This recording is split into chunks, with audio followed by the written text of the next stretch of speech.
E para dar início às atividades e falar sobre segurança viária dos perímetros urbanos, eu gostaria de convidar ao palco o coordenador de operações rodoviárias do DENIT, senhor Alexandre Fernandes.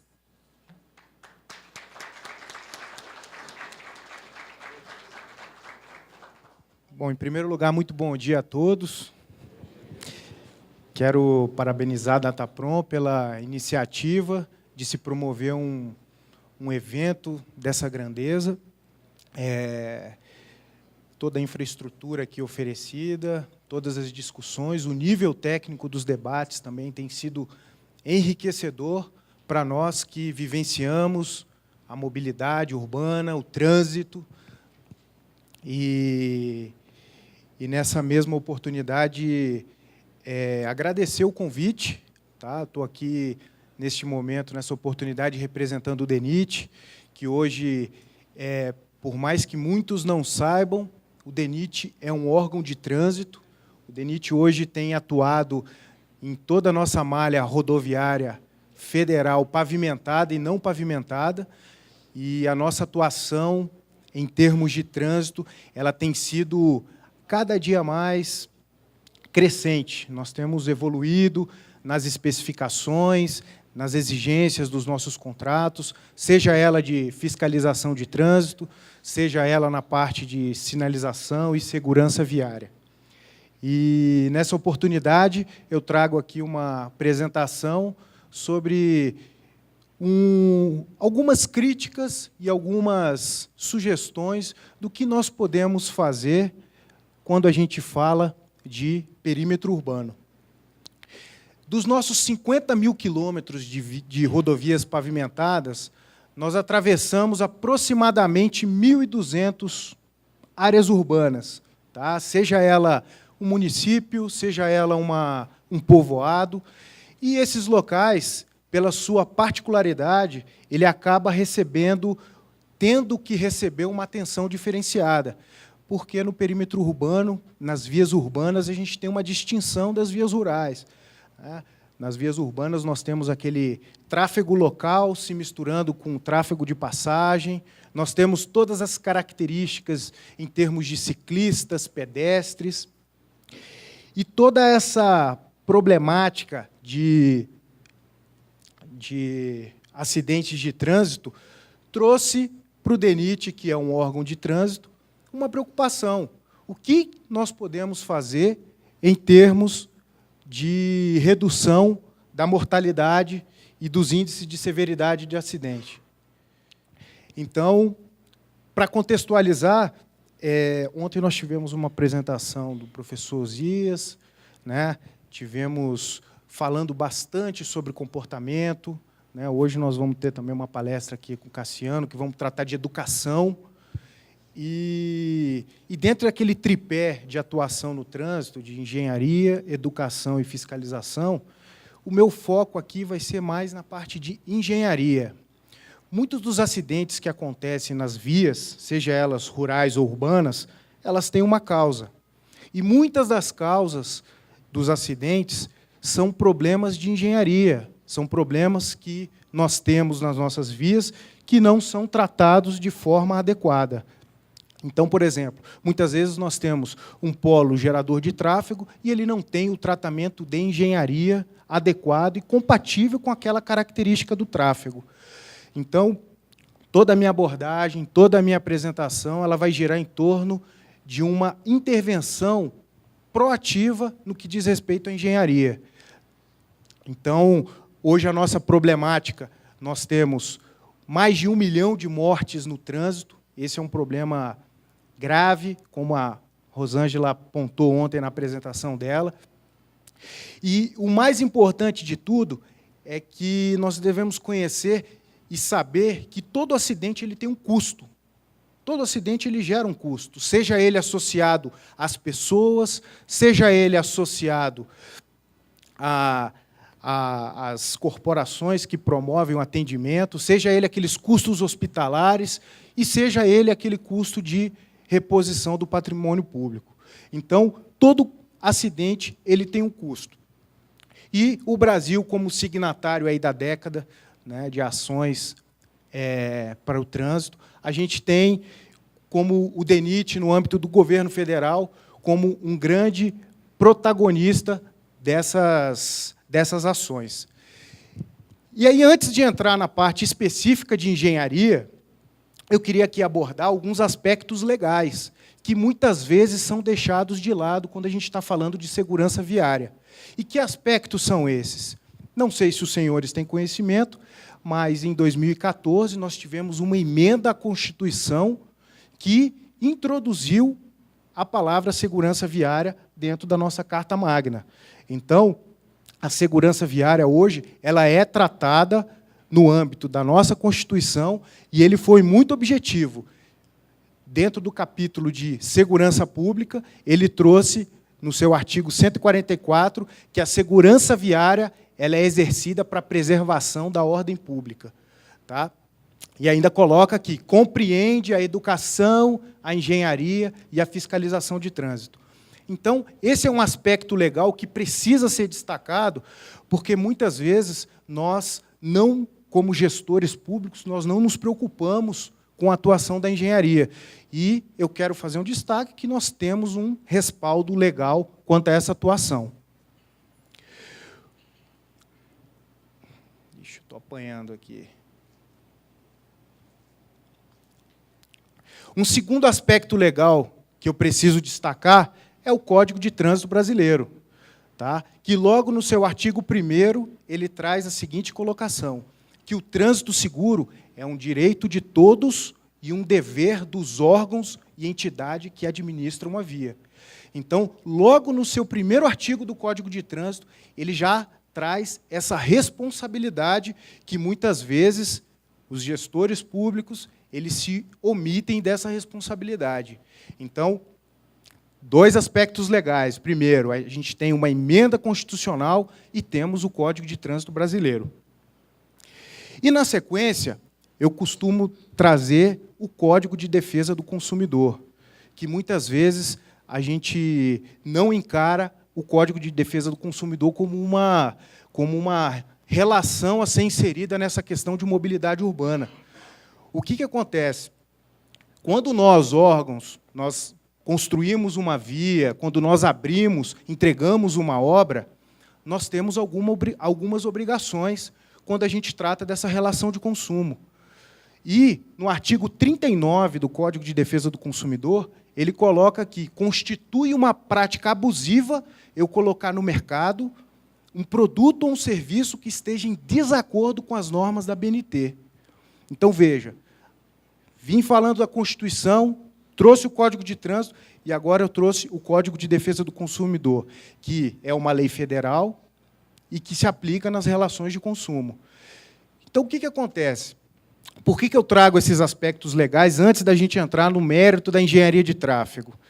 Porque hoje nós temos obrigações legais previstas no Código de Defesa do Consumidor que nos remetem a normas da BNT. E que normas são essas? Que norma é essa que trata de segurança viária? Então, eu apresento para vocês, eu trouxe aqui 5 normas para que a gente possa discutir um pouco sobre elas. Que atuação são essas? Que requisitos técnicos são esses que as nossas vias devem ser dotadas para que a gente ofereça maior segurança viária? Então, eu trago aqui, por exemplo, uma norma que foi publicada em 2008, antes do Brasil aderir ao plano da década de ações para a segurança no trânsito. Então, essa é uma norma, é a 15486, que traz diretrizes para a engenharia, diretrizes para implantação de dispositivos de contenção viária. E aí, aqui, eu começo a introduzir o aspecto de engenharia propriamente dito. Então, quando a gente está no meio de uma avenida, no meio de um segmento urbano, a gente tem alguns aspectos que precisam ser pontuados. Por exemplo, dentro do ambiente viário, o que nós temos? Nós temos a pista de rolamento, nós temos o acostamento, nós temos a calçada, e muitos desses dispositivos, muitas vezes, não são projetados de acordo com aquilo que a gente prevê nas normas da ABNT. Por exemplo, muitos dos senhores devem conhecer a NBR 9050, que trata de acessibilidade, por exemplo. Lá nós temos requisitos, por exemplo, de inclinação de rampa, como devem ser os acessos, as calçadas, os passeios. E muitas das nossas vias urbanas, elas simplesmente desprezam isso. Eu fiz um curso sobre acessibilidade, e uma das atividades que nós passamos nesse curso era da gente sentar numa cadeira de roda e trafegar em meio às vias urbanas. E é simplesmente desumano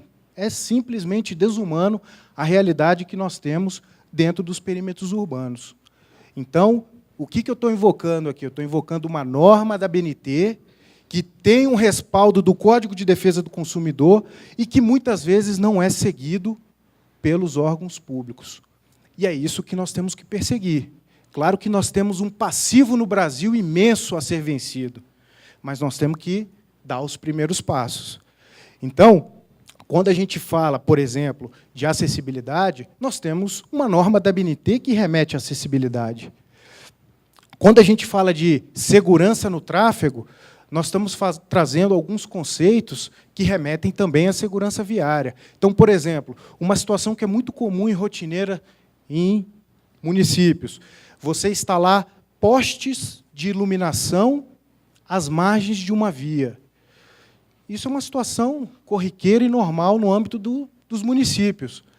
Agora, quando você vai estudar essa norma 15486, ele traz um conceito de obstáculo fixo. E, nesse conceito de obstáculo fixo, ele fala: qualquer elemento implantado às margens da via que tenha mais de 10 centímetros de diâmetro, seja ele natural ou artificial, ele constitui um obstáculo fixo. E essa norma ainda vai além. Nós temos que dar um tratamento para esse obstáculo fixo. Nós não podemos fechar os nossos olhos perante um obstáculo fixo. Então, você tem uma avenida que você tem uma velocidade regulamentada de, por exemplo, 80 km por hora, e essa avenida ela tem uma série de obstáculos fixos. Ela está descumprindo uma norma da ABNT. Quando ela traz que os obstáculos eles têm uma forma de ser tratado. Qual que é a forma? Você elimina o obstáculo. Você pode eliminar um poste de iluminação? Não é uma medida que a gente chega lá e manda remover. Então, a norma fala, nós podemos redesenhar esse obstáculo, nós podemos tornar ele colapsível, para que, no momento do impacto, a gente tenha um dano menor aos veículos. E aí, por último, ele fala, se todas essas alternativas não forem suficientes, que seja colocado um dispositivo de contenção na lateral da via. Tá? Então, eu estou abordando aqui um item da norma que muitas vezes não é seguido, e muitas vezes as pessoas vêm morrendo, as pessoas vêm se acidentando, e nenhuma medida é tomada. Pelo contrário, você vai na mídia, e aí a mídia fala, mais um infrator, mais um motorista que cometeu uma imperícia no trânsito, mais um. Então, essa minha apresentação, eu tenho o enfoque de trazer, em primeiro lugar, uma meia-culpa da comunidade da engenharia, e, segundo, que nós precisamos avançar. Nós não podemos, a gente não pode fechar os olhos para essa grande problemática. Ou seja, muitos problemas que existem nas nossas vias, eles são problemas de engenharia. Nem sempre a responsabilidade pela ocorrência de um acidente de trânsito ela é do condutor. A pergunta que deve ser feita quando a gente vai investigar um acidente de trânsito é o seguinte: que medida de engenharia eu poderia ter tomado para que esse acidente fosse menos severo? Então, é uma medida muito mais proativa, muito mais de reconhecer o que eu posso dotar as minhas vias públicas de elementos que ofereçam uma maior segurança viária. Uma outra situação que precisa ser abordada, a gente tem uma norma que trata de placa, a gente tem uma norma da ABNT que trata de placa. E que conceitos são abordados nessa norma, por exemplo? Distâncias de visibilidade. Nós temos que um padrão de diagramação de placa. Então, toda sinalização viária, antes de ser implantada, ela deve seguir alguns princípios, alguns requisitos devem ser seguidos. E tudo isso está previsto na norma da BNT. Qual que é o nível de refletância que eu tenho que oferecer para aquela característica viária específica? Então, esse é um outro assunto que é abordado por essas normas da BNT. Então, eu quero chamar a atenção, porque, muitas vezes, a sinalização viária e os dispositivos de segurança, eles são tratados como a maquiagem da rodovia, eles são tratados como aquilo que não tem problema, pode ser de baixa qualidade. E o que eu quero chamar a atenção é que nós temos obrigações. Nós temos obrigações legais que precisam ser seguidas. Nesse mesmo passo, nós temos normas para a colocação de taxas refletivas. Então, de acordo com a característica do tráfego, nós temos um tipo de taxa refletiva que a gente pode implantar para melhorar essa condição de visibilidade das nossas vias. E, por último, como um exemplo, eu ainda trago mais. Todos os trabalhadores que atuam, seja ela num remendo, na construção, num reparo de um remendo na via, seja ela ele está executando um corte numa árvore, existe uma norma que trata especificamente do vestuário dos trabalhadores. Então, outro aspecto que muitas vezes não é levado em consideração. As pessoas que executam as obras são as pessoas mais vulneráveis dentro desse processo. Então, quando a gente vem falar sobre segurança viária e a parte de engenharia, nós temos que entender que tem norma que trata de especificação, qual que é o nível de contraste que o uniforme do trabalhador tem que apresentar. Aí você pode falar o seguinte, poxa, isso é um detalhe que não tem grande relevância. Mas tem relevância, sim. Quando a gente entra em contato com aqueles números de mortos no trânsito, quando a gente entra em contato com medidas que não foram tomadas e poderiam ter sido tomados para que os acidentes fossem menos severos. Tá? Então, dentro de toda essa conceituação, eu quero trazer o exemplo dessas normas para contextualizar que a engenharia de tráfego ela é uma medida de baixo custo e que pode trazer um grande retorno no que diz respeito à promoção da segurança viária.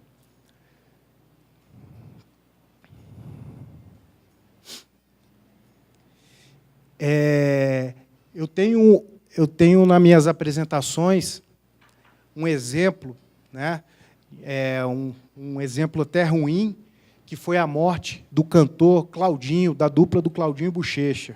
Acho que a maioria de vocês já ouviu falar. Tá? Então, para mim, é a máxima da segurança viária.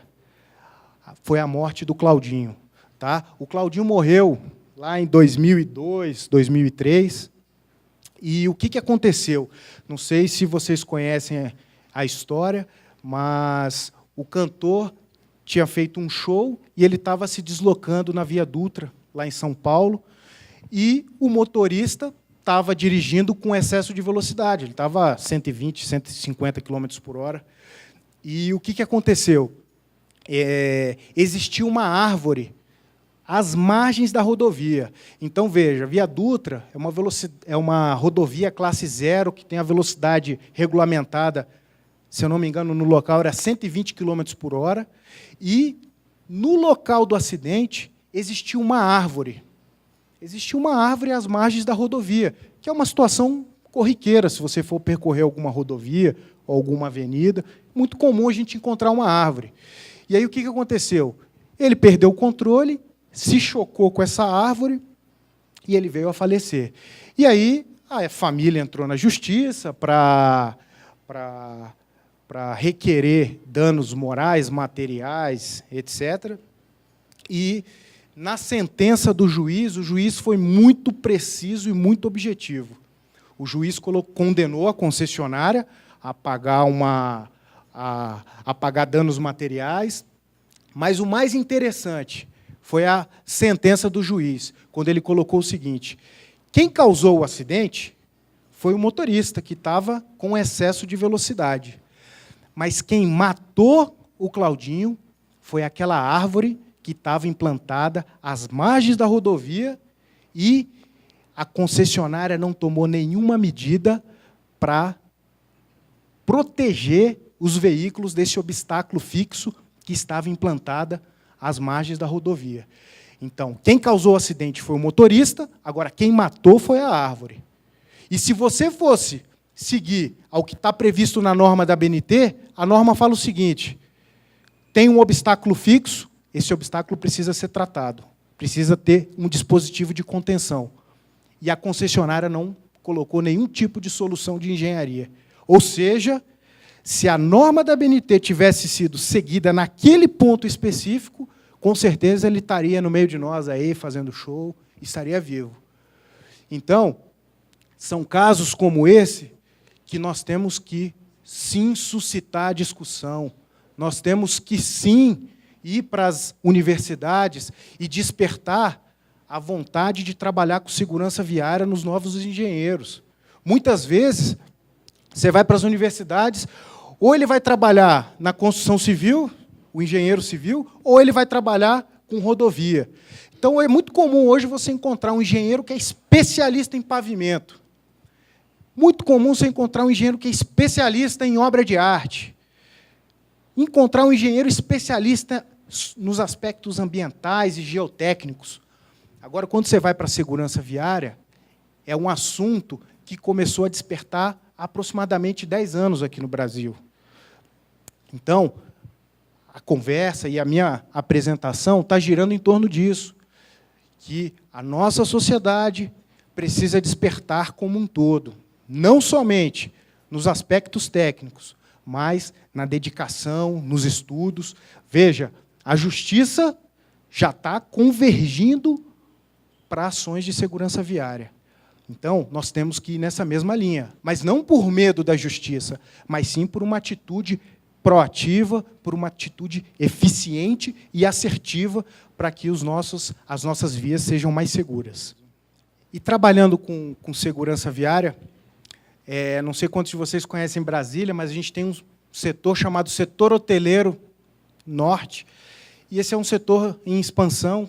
Há uns 7, 8 anos atrás, a gente tinha alguns hotéis em construção lá em Brasília, e foi muito engraçado que um dia eu me deparei com essa informação. Eu fui buscar um amigo num hotel que estava hospedado e tinha um hotel em construção. E aí, quando eu me deparo com essa informação, cuidado, risco de queda de materiais e ferramentas. E aí aquilo me causou, assim, no primeiro momento, me soou estranho. Eu falei, ué. E aí, por algum momento, eu também fiz uma reflexão a respeito da segurança viária. E o que acontece hoje? A segurança viária, muitas vezes, ela é tratada dessa forma. A gente simplesmente informa e transfere a responsabilidade ao invés de tomar uma medida. Então, veja, na construção de um hotel, na construção de uma edificação, ao invés dele tomar as medidas de proteção para combater o risco de queda de ferramentas e materiais, ele simplesmente transfere. Você que está passando na rua, você tem que prestar atenção ao invés dele tomar as medidas necessárias para combater esse problema inseguro. E, muitas vezes, a segurança viária ela é tratada dessa forma. A gente transfere. Eu estava caminhando numa rodovia e vi uma placa com o mesmo caráter. Risco, estava tendo um serviço de conserva na via, e risco de voo de detritos nos veículos. Cuidado. Então, assim, essa, muitas vezes, é a forma como nós encaramos a segurança viária. Pode passar, por favor. E aí eu pergunto, como que a gente pode tratar a segurança viária? Como tratar? Então, a gente tem duas óticas de tratamento. A primeira é sobre o aspecto preventivo, e o segundo sobre o aspecto corretivo. Qual que é a diferença? O corretivo é quando você faz uma intervenção localizada para resolver um problema específico. E o trabalho preventivo, ele vem independente da ocorrência de acidentes. Tá? Então, é notório que nós temos, hoje, muitas situações com aquele conceito de risco potencial de ocorrência de acidente. E nós temos que abordar dessa forma. Eu preciso fazer uma intervenção corretiva ou uma intervenção preventiva? E a intervenção, tanto a corretiva quanto a preventiva, ela passa por um correto diagnóstico daquela situação. Então, por exemplo, quando você vai estudar a ocorrência de um acidente, é importante você entender, por exemplo, que horas estão acontecendo os acidentes. Os acidentes estão acontecendo no período noturno, a gente tem um atropelamento que acontece no período noturno nesse local. Então, nós temos uma forma de tratar especificamente. Agora, se eu não sei o horário que está acontecendo o acidente, muitas vezes a solução que eu vou propor, ela pode não ser assertiva. Uma segunda situação que nós precisamos pontuar é a correta localização dos acidentes. Que local específico que estão se concentrando os acidentes? Tá? Conhecer, fazer entrevistas locais, nos locais que a gente está fazendo esse estudo da ocorrência dos acidentes, ele também é um item fundamental dentro do nosso diagnóstico. E além disso, a gente tem também a questão da proposta, da solução, que muitas vezes ela não é cara, é uma solução barata e que a gente tem um ganho significativo no que diz respeito se você for comparar com a ocorrência de um acidente. Tá? Estudos do IPEA de 2015 e 2016, ele trouxe que um acidente de trânsito está custando com mortes, custa em torno de R$800 mil. Então, veja, muitas intervenções que nós podemos fazer nas nossas vias, eles são muito mais baratos do que isso. Sem contar a dor e o drama de você perder um ente querido. Não sei quantos de vocês tiveram a infelicidade de perder alguém no trânsito, mas lá no nosso ambiente de trabalho nós perdemos uma pessoa e assim, foi uma comoção, assim, foi praticamente 15 dias sem conseguir trabalhar. Quando você está ali diariamente trabalhando com aquela pessoa e da noite para o dia ela não está mais lá. Então, é você chegar no trabalho, lembrar da pessoa. Então, fora todo o custo que a gente tem com o acidente de trânsito, a gente ainda tem essa dor aí, que é um fator muito mais emocional. E aí, dentro da norma da BNT, ele introduz um conceito que já é praticado fora do Brasil há muito tempo, que é o conceito da rodovia que perdoa. O que é o conceito da rodovia que perdoa? Quando a gente fala de perdão, a gente associa a um erro. Alguém cometeu um erro e você tem um perdão. Então, esse é um conceito que já está no Brasil, oficial, desde 2007, através dessa norma, e ele traz esse conceito, que é o conceito de, independente do erro cometido no trânsito, as nossas vias elas têm que perdoar o erro cometido. Quem nunca cometeu um erro no trânsito? Quem nunca... Né? É até chato falar, mas quem nunca mexeu no telefone enquanto estava dirigindo? Quem nunca, muitas vezes, tomou um remédio e aquele remédio trazia um nível de sonolência que você não poderia dirigir, mas, mesmo assim, você dirigiu? Então, esse é o conceito, é dotar as nossas vias públicas de tecnologia, de dispositivos adequados, de forma a minimizar a severidade e a ocorrência de acidentes. Então, eu mostro para vocês aqui, nessa foto, uma situação muito comum, tá? Que é a presença de postes de iluminação, presença de árvores às margens da via, em uma avenida que tem a velocidade regulamentada de 80 km por hora. Então, nós precisamos nos questionar, será que a velocidade regulamentada ela é compatível com essas características físicas e operacionais da via? Será que a altura do meio-fio ela é uma altura segura? Então, são essas questões que precisam ser respondidas. Qual que é o dimensionamento da sinalização, por exemplo, a vertical? as normas nos remetem que, para você dimensionar uma placa, você tem que conhecer as características locais. Então, em função dessas características, você dimensiona a altura de letra, você dimensiona o tamanho, a altura e a localização da placa. Então, são esses conceitos que eu queria apresentar. Então, para sintetizar a minha apresentação, para a gente promover segurança viária, nós temos que elaborar um bom projeto de segurança viária. E quando eu falo projetos de segurança viária, eu falo de algo que não é nem normatizado. Se você pegar o projeto de uma construção de uma via, você vai ver lá o caderno, o projeto geométrico, você vai ver o projeto de terraplenagem, você vai ver o projeto ambiental, desapropriação, projeto de pavimento, mas nós não temos hoje um caderno que trate especificamente de segurança viária. E isso é um paradigma que nós precisamos quebrar no âmbito da engenharia.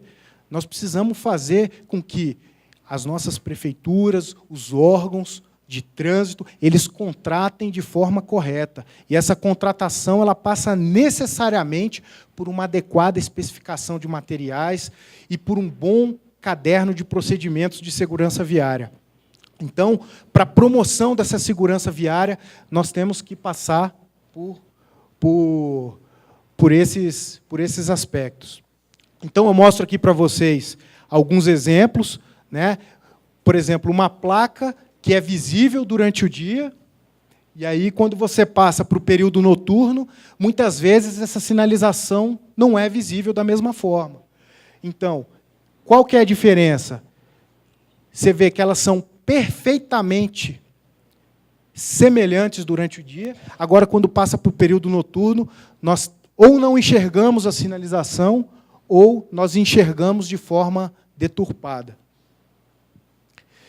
Então, a gente tem hoje também soluções de materiais para sinalização horizontal, que tudo isso passa por um conhecimento da macrotextura do pavimento, da contagem volumétrica de tráfego, para a gente fazer uma correta especificação de materiais para a sinalização.